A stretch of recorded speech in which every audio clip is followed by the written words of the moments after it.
Hello बच्चों, कक्षा 9 की विज्ञान की ऑनलाइन क्लास में आप सबका हम स्वागत करते हैं। अपने पाठ्यक्रम में हम अंतिम अध्याय पढ़ रहे हैं, अध्याय 15 खाद्य संसाधनों में सुधार।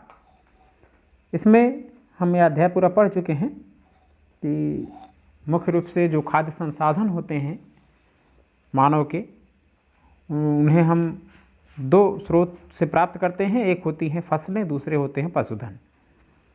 फसलों में कैसे सुधार किया जाए इसके बारे में पढ़ा जा चुका है।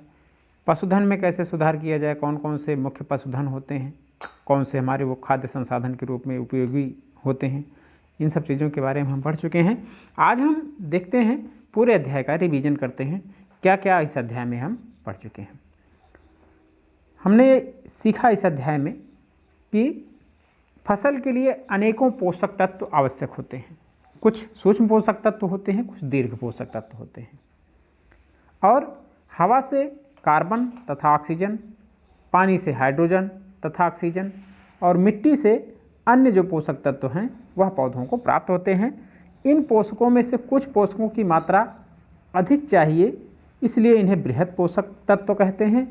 शेष जो पोषक तत्व होते हैं उन्हें कम मात्रा में चाहिए, इसलिए इन पोषक तत्वों को हम सूक्ष्म पोषक तत्व कहते हैं। उसके बाद हमने देखा कि फसल के लिए पोषकों के मुख्य स्रोत जो होते हैं, कहाँ से हम इनको पोषक पदार्थ पहुँचा सकते हैं, वह स्रोत होते हैं खाद और उर्वरक। यह ऐसे स्रोत हैं जिनकी सहायता से हम अपनी फसलों को उनके लिए ज़रूरी जो पोषक तत्व होते हैं वह हम देते हैं, और इन्हीं के माध्यम से, इन्हीं के रूप में वह पोषक तत्व पौधों को प्राप्त होते हैं। उसके बाद हमने देखा कार्बनिक कृषि प्रणालियों में, हमने पढ़ी कार्बनिक कृषि। कार्बनिक कृषि प्रणालियों में उर्वरकों, कीटनाशकों और शाकनाशकों का सबसे निम्नतम स्तर तक प्रयोग करने का प्रयास किया जाता है, या हम प्रयास करते हैं कि बिल्कुल प्रयोग ना किया जाए इनको जो भी रासायनिक पदार्थ हैं। इन प्रणालियों में स्वस्थ फसल तंत्र के साथ कार्बनिक खादों का प्रयोग किया जाता है। फसल चक्र या पुनर्चक्रित अपशिष्टों का प्रयोग किया जाता है। जैव कारकों का अधिकतम उपयोग किया जाता है कार्बनिक कृषि के अंतर्गत। हमने यह भी देखा कि जो एक विशेष फार्म में फसल उत्पादन तथा पशुपालन आदि में बढ़ावा देने वाली खेती को मिश्रित खेती तंत्र कहते हैं। मतलब जब हम पशुधन और कृषि दोनों को एक साथ मिला करके दोनों का ही उत्पादन करते हैं तो ऐसी खेती को हम मिश्रित खेती तंत्र कहते हैं। मिश्रित फसल में दो या दो से अधिक फसलों को एक ही खेत में एक साथ हम उगाते हैं तो उसे हम मिश्रित फसल कहते हैं। इसमें क्या फ़ायदे हैं, क्या नुकसान है, हम यह पढ़ चुके हैं कि मिश्रित फसल उगाने से क्या फ़ायदा होता है। दो अथवा दो से अधिक फसलों को एक निश्चित कतार में, पैटर्न में उगाने को अंतरा फसलीकरण कहा जाता है। हमने पढ़ा अंतरा फसलीकरण के बारे में कि दो अलग अलग तरह की फसलें होती हैं, उन्हें हम एक निश्चित पैटर्न में अलग अलग उगाते हैं तो उसे हम अंतरा फसलीकरण कहते हैं।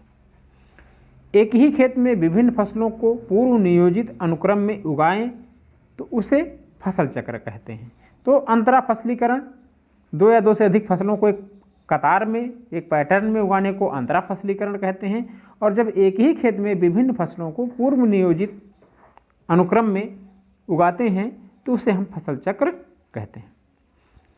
फसल उत्पादन, अच्छी गुणवत्ता, जैविक अजैविक कारकों के प्रति प्रतिरोधकता, अल्प परिपक्वन काल, बदलती परिस्थितियों के लिए अनुकूलन और ऐच्छिक सस्य विज्ञान गुण के लिए नस्ल सुधार की आवश्यकता होती है। मतलब उच्च उत्पादन हमें प्राप्त करना है, हम किन बातों का ध्यान रखते हैं अच्छी नस्ल का चयन करने के लिए, या हम कहते हैं कि यह नस्ल अच्छी है तो वह कौन से गुण है जिसके आधार पर हम अच्छी नस्ल की उपाधि उस नस्ल को देते हैं।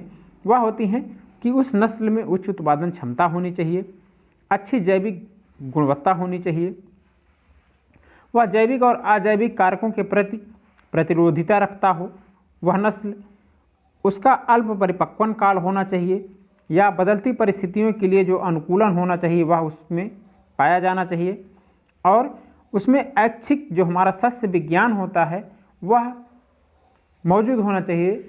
जो हम चाहते हैं सस्य विज्ञान के अंतर्गत वह गुण उस नस्ल में होनी चाहिए, तो हम नस्ल सुधार कर सकते हैं, या हम कह सकते हैं कि हम एक अच्छी नस्ल को बो रहे हैं। फार्म पशुओं के लिए उचित देखभाल तथा प्रबंधन, जैसे कि उनके आवास, आहार और जनन और रोगों के नियंत्रण की आवश्यकता होती है। फार्म पशु जो होते हैं जिन्हें हम पालते हैं उनकी उचित देखभाल के और प्रबंधन की आवश्यकता होती है। जैसे किस चीज़ का प्रबंधन करेंगे हम? उनके आवास का प्रबंध करेंगे कि उनका आवास साफ स्वच्छ और हवादार होना चाहिए, उनका आहार पौष्टिक आहार होना चाहिए उनकी आवश्यकता के अनुरूप। जनन काल कैसा उनका है, जनन का जो काल होता है उस समय पर हमें ध्यान देना होता है। रोगों पर, उनमें कौन कौन से रोग फैलते हैं, उन रोगों पर हमें नियंत्रण रखने की आवश्यकता होती है। तो इसे हम कहते हैं पशुपालन, मतलब उचित देखभाल पशुओं का और उनका प्रबंधन करना पशुपालन कहलाता है। पशुपालन के अंतर्गत कुक्कुट पालन घरेलू मुर्गियों की संख्या को बढ़ाने के लिए करते हैं। कुक्कुट पालन के अंतर्गत अंडों का उत्पादन और मुर्गी के मांस के लिए ब्रॉयलर का उत्पादन करते हैं। मतलब अगर अंडे का उत्पादन कर रहे हैं तो लेयर कहा जाता है, और मांस के लिए मुर्गी का उत्पादन कर रहे हैं तो ब्रॉयलर कहा जाता है। कुक्कुट पालन में उत्पादन को बढ़ाने और उन्नत किस्म की नस्लों के लिए भारतीय मतलब देसी और बाह्य नस्लों में संकरण कराकर हम अच्छी नस्ल प्राप्त करते हैं। समुद्र तथा अंतःस्थलीय स्रोतों से हम मछलियां प्राप्त कर सकते हैं। मछली उत्पादन बढ़ाने के लिए उनका संवर्धन समुद्र और अंतःस्थलीय पारिस्थितिक प्रणालियों में किया जाता है। जो मछली पालन किया जाता है वह मछली संवर्धन कहलाता है, और अंतःस्थलीय और समुद्री मत्स्य की दोनों का हम संवर्धन कर सकते हैं। समुद्री मछलियों को पकड़ने के लिए प्रतिध्वनित गंभीरता मापी तथा उपग्रह द्वारा निर्देशित मछली पकड़ने के जाल का प्रयोग किया जाता है। मिश्रित मछली संवर्धन तंत्र प्रायः मत्स्य पालन के लिए अपनाया जाता है। क्या होता है मिश्रित मछली संवर्धन? इसमें अलग अलग जाति की अलग अलग नस्ल की मछलियों को हम एक ही तालाब में एक साथ पालते हैं। उसमें हमें यह ध्यान रखना होता है कि उनकी जो आवश्यकताएं हैं वह आपस में उनमें प्रतिस्पर्धा उत्पन्न न करने वाली हो। मतलब कि वह एक ही तरह की भोजन करने वाली प्रजातियां ना हो, एक ही समय पे जनन काल ना हो। तो यह सारी बातें हम जो मिश्रित मछली संवर्धन तंत्र होता है उसका जब हम विकास करते हैं तो इन सब बातों का ध्यान रखते हैं, या मिश्रित मछली पालन करते हैं तो हम इन बातों को ध्यान में रखते हैं। मधुमक्खी पालन भी पशुपालन के अंतर्गत आता है। मधुमक्खी पालन दो उद्देश्यों से किया जाता है। एक उद्देश्य होता है मधु, दूसरा होता है मोम। मधु और मोम प्राप्त करने के लिए हम मधुमक्खी पालन करते हैं, और इसके लिए किस तरह की प्रजाति की आवश्यकता होती है, कैसी मधुमक्खी से हमें मोम अधिक मात्रा में प्राप्त होता है, कैसी मधुमक्खी से हमें शहद अधिक मात्रा में प्राप्त होता है, अच्छी गुणवत्ता की शहद कौन सी मधुमक्खियाँ प्रदान करती हैं, यह सारी बातें हम इस अध्याय में सीख चुके हैं, पढ़ चुके हैं।